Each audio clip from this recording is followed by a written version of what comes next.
Hey everyone, welcome back to Immediate Movie Reactions. I'm here after seeing Zach Cregger's Weapons. This movie is getting so much buzz. It's being talked about as the greatest horror movie to release this year.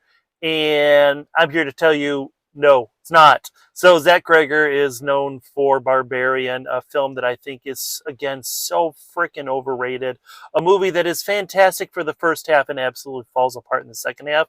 And guess what? That's what happens here. Now, as far as it being fantastic, I think that's a bit of a stretch because this movie is at best a good Buffy episode to start out with. There's an effective mystery where a teacher walks into a room, she's a third grade teacher, and her class is missing. I think that the overlapping and branching narrative showing different characters, how they're interacting and coming to this central plot point is kind of cool. But unfortunately, what is happening is literally written on the wall. There's no subtlety in this at all.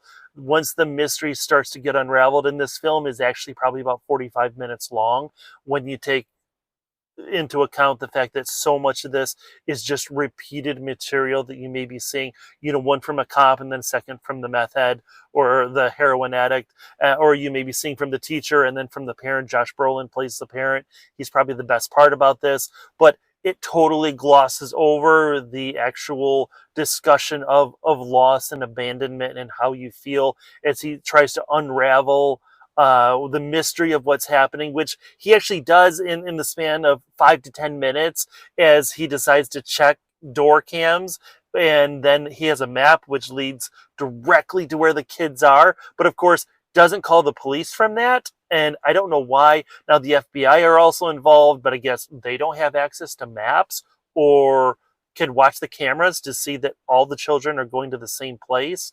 But it doesn't matter because the children, that whole mystery kind of gets almost thrown aside as a bunch of other shit gets thrown in there. Honestly, you could go out there and watch a National Geographic video on leucochloridium and you'll see about the same thing. And actually, since that's something that happens, is maybe a little more scary. I don't know. Benedict Wong is in this, who was Wong from the Doctor Strange movie, so that's great. The teacher, I forget her name right now, but she was fine. There's just a lot of fine performances in this. There's some decent gore, especially maybe towards the end. But overall, I think it's just silly. I don't think that you want to have your audience laughing when it's your final chase scene, and the villain is about to get, her the vengeance, or going to get what she deserves, right? I think that unfortunately there's a lot that gets missed in this film as it just kind of meanders along. I think the guy next to me fell asleep, and I was actually slightly jealous that he was able to fall asleep through this. And I think he kind of woke up at least to see the end when everybody was laughing at what was going on. And this is exactly what happened with The Barbarian as well. It didn't know how to close it out. And that last sequence was just silly and stupid. It doesn't really explain anything. There's a kid that's the narrator at the beginning and the end of the film because we're all fucking morons and we need it explained to us. But it doesn't matter. I think it's supposed to be creepy as we're hearing this little girl's voice. But again, it's not scary. The jump scares in this are laughable and stupid. It's so predictable. There's so many better movies out there, especially movies about kind of weird or ghostly or missing kids, or movies about witches, which is, I'm sorry, spoiler, effectively what this movie is about.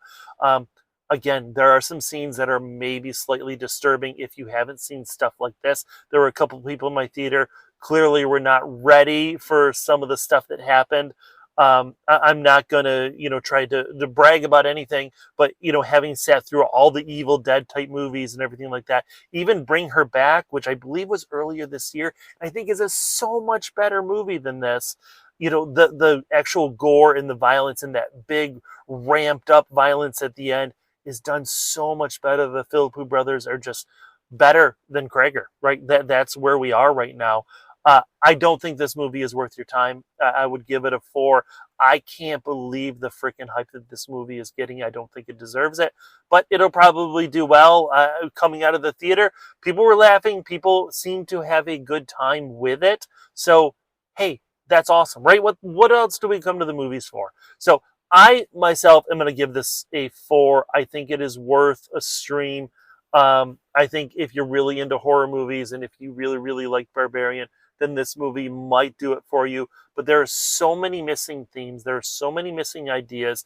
There's such a good concept that just ultimately falls apart. And you got a villain that is just absolutely laughable and a joke and stupid, like just stupid. Anyways, there we are. I'm cutting it out. It's after midnight, and then I can't. We got mall security that are kind of circling anyway. So here we are.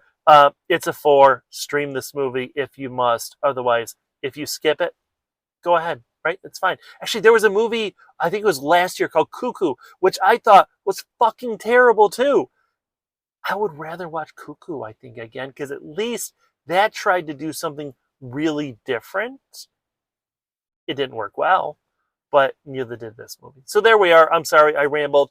I appreciate you all. Please like, share, subscribe. I'll see you after the next movie.